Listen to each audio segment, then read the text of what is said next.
इस देश को खतरा किन किन चीजों से है? इस देश को खतरा संसद में बैठे बहुत सारे सांसदों से है। इस देश को खतरा इस देश की जुडिशरी से है। इस देश को खतरा इस देश के इंस्टीट्यूशन से है। इस देश के खतरों की गिनती कोई कम नहीं है, बहुत लंबी लिस्ट है। हम कहने से, बोलने से या तो शर्माते हैं या डरते हैं या लगता है कि जो बहाव में सब कह रहे हैं हम भी वही कहेंगे चाहे गलत हो। इस देश को किन किन चीजों से और कौन कौन सी चुनौतियों से खतरा है, उसको सही मायने में इस देश के नेता, इस देश की पॉलिटिकल पार्टी, इस देश की इंटेलेक्चुअल क्लास, प्रोफेसर, रीडर कोई नहीं बताता है, मीडिया भी नहीं बताता है। क्योंकि सबको समाज में महान बने रहना है और महान कहलवाना है। क्योंकि सच बात कहने में लोग कहेंगे ये दकियानूसी हैं, ये राइट विंग हैं, ये कम्युनल हैं, ये आरएसएस के हैं, ये विश्व हिंदू परिषद के हैं। मैं बार बार ये बात कहता हूं, आरएसएस से किसी की नाराजगी हो सकती है। मेरा तो उनसे विचारों से कभी कोई ताल्लुक रहा नहीं, क्योंकि मैं जहां पैदा हुआ वहां से कोई मतलब ही नहीं था।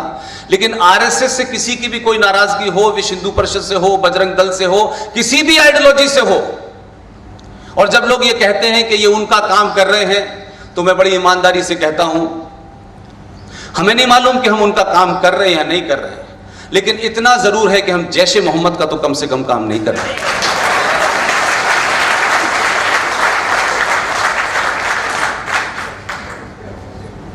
इस देश को खतरा किन किन चीजों से है? इस देश को खतरा संसद में बैठे बहुत सारे सांसदों से है। इस देश को खतरा इस देश की जुडिशरी से है। इस देश को खतरा इस देश के इंस्टीट्यूशन से है। इस देश के खतरों की गिनती कोई कम नहीं है, बहुत लंबी लिस्ट है। हम कहने से, बोलने से या तो शर्माते हैं या डरते हैं या लगता है कि जो बहाव में सब कह रहे हैं हम भी वही कहेंगे चाहे गलत हो। आरएसएन सिंह साहब और मैं, हम ये मानते हैं कि अगर समाज को सच सच बताना है तो सीधे सीधे शब्दों में कहना पड़ेगा, ये घुमा घुमा के कहानियां नहीं चलेंगी। गंगा जमुना तहजीब, भाईचारा, हिंदू मुस्लिम भाई भाई, मंदिर भगवान का घर है, मस्जिद अल्लाह मियाँ का घर है, ये सारे फ्रॉड हैं। ये नारे बड़ी शिद्दत और सोच कर गढ़े गए हैं और 70 साल से चल रहे हैं ये नारे। ये गंगा जमुना तहजीब आपको भोपाल में मिलती है, और जो लोग इसका दावा करते हैं उनकी गंगा जमुना तहजीब वो केरल में मर जाती है, वो कश्मीर में मर जाती है, वहां मुझे नजर नहीं आती है गंगा जमुना तहजीब। इस देश को खतरा इस देश के संविधान में जो फ्रॉड हुए हैं और जिसको समाज से बताया छुपाया गया है उससे खतरा है। लिहाजा हर वो शख्स जो इन खतरों से आपको आगाह करेगा, हर वो शख्स जो इनकी पोल खोलेगा, या तो वो मारा जाएगा या उसको डरा दिया जाएगा या उसको बोलने नहीं दिया जाएगा। और इस स्थिति को इस देश में 70 साल से देखा है। लिहाजा मुझे लगता है कि मैं और आरएसएन सिंह साहब, मैं तो थोड़ा सा मेरा कम बिलीव था क्योंकि मैं जहां पैदा हुआ वहां तो किसी और चीज पे बिलीव था। आरएसएन सिंह साहब बहुत सारी ऐसी घटनाओं का हवाला देते हैं, तो मुझे लगता है कि मैं और आरएसएन सिंह साहब अपनी मर्जी से कहीं भी नहीं जा रहे हैं। इस पे मेरा पूरा यकीन हो चुका है। कोई ताकत है जो हमसे ये करवा रही है। हम सिर्फ इतना जानते हैं कि उस भूमिका को पूरी ईमानदारी से हम करने की कोशिश कर रहे हैं। ऐसा कैसे हो सकता है कि कुछ लोग बेगूसराय में हमको बुला रहे हैं? आज वहां से खबर आ रही है कि जो देश तोड़ रहे थे वो तीसरे नंबर पर हैं।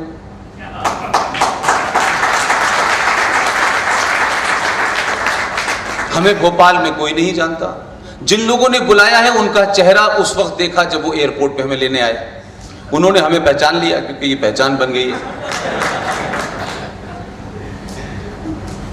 आरएसएन सिंह साहब की सुबह सुबह फ्लाइट है, सुबह फ्लाइट थी सुबह दिल्ली से। मैं तो बॉम्बे से आ रहा हूं।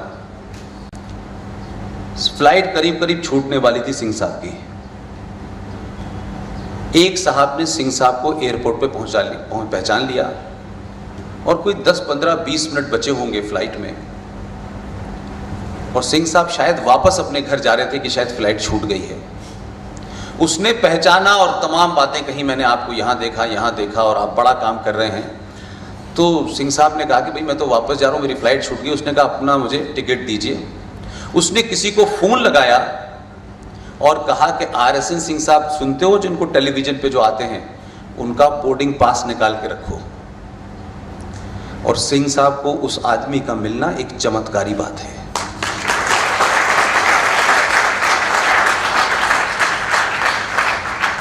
मैं पिछले 3 दिन से, परसों आपके शहर इंदौर में था, कल मुंबई में था, आज यहाँ हूँ। तो जेट लैग की वजह से मेरा खोपड़ी भी घूम रही है। मैं अपनी बात शुरू करने से पहले आपको एक बात और बता दूं कि इस देश को खतरा मालूम है किस बात से और है? इस देश के राष्ट्रवादी लोगों की चुप्पी से है और भूल जाने वाली बीमारी से है।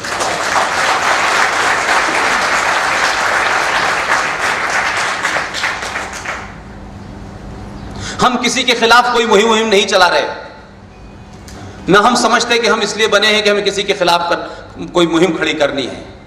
और जो जितने बौने लोग हैं, माफ कीजिएगा, हम इतने भी छोटे नहीं हैं कि उनके खिलाफ मुहिम चलाएं। वो इतने बौने लोग हैं कि हमें मुहिम नहीं चलानी चाहिए उनके खिलाफ।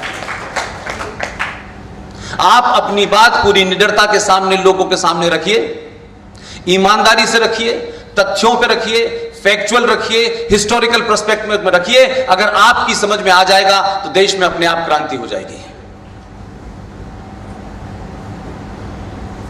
क्या भारत को खतरा जुडिशरी से नहीं है? क्या भारत के सांसदों से नहीं है? 135 साल पुरानी पार्टी का अध्यक्ष भारत के दिल्ली के अंदर US एम्बेसडर से मिलने के बाद जब वो ये कहता है कि भारत को लश्कर तैयबा जैश मोहम्मद से खतरा नहीं है, भारत को हिंदू आतंकवाद से खतरा है, तो वो सांसद दिल्ली के अंदर जो बैठता है उससे खतरा देश को है। उसी पार्टी के सांसद पाकिस्तान जाते हैं और कहते हैं कि साहब मोदी को हटाने में हमारी मदद कीजिए, और वैसे ही मदद कीजिए जैसे 26/11 में की थी। वो भी जिनसे मदद मांगने गए थे, अल्लाह भी उनका मालिक, वो वैसे ही बेचारे पैदल हो गए। ये उनके पास गए थे, उनसे मदद मांगी, उन्होंने मदद के बदले में ऐसा कर दिया कि जो कुछ बची थी वो लुटी और डूब गई इनकी। ये बता के नहीं आते, ये पूरा बायोडाटा नहीं देते मोदी के बारे में, क्योंकि जितनी नफरत करते हैं तो उससे उसकी कमजोरियां बताते हैं, मजबूती बात नहीं बताते।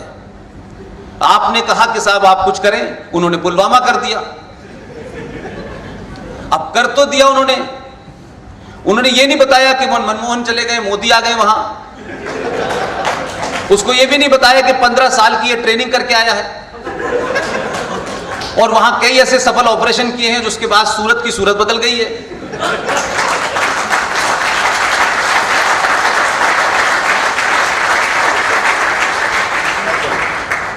लिहाजा आंतरिक चुनौतियों को पहले हम समझें हैं क्या। पाकिस्तान हमारी आंतरिक चुनौती का हिस्सा नहीं है। हमारे मुल्क में पहले ही 500 पाकिस्तान बन चुके हैं और हम इस देश में शांति या पीस को खरीद रहे हैं।